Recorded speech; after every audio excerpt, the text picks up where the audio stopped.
Let's start with Module 1. Describe the following concepts: Identity, Account, Azure AD Account, Azure AD Tenant, and Azure Subscription. How are these different? Identity is an object that can be authenticated. An account is an identity that has data associated with it. An Azure AD account is an identity created through Azure AD or another Microsoft cloud service.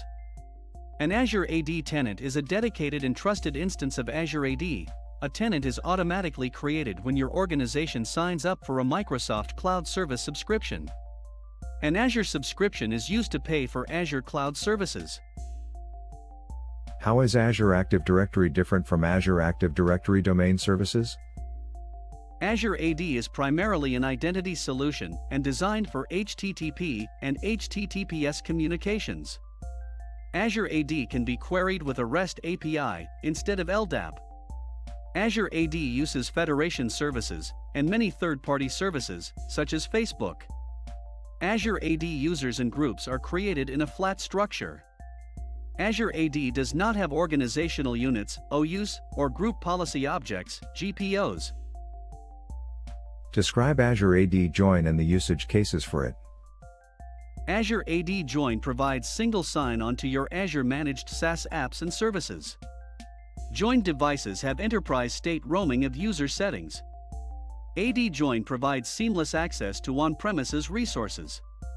Restricts access to apps from only compliant devices. Describe the self-service password reset authentication methods can be configured for users. Self-service password reset authentication methods include mobile app notification, mobile app code, email, mobile phone, office phone, and security questions. A combination of authentication methods can be used.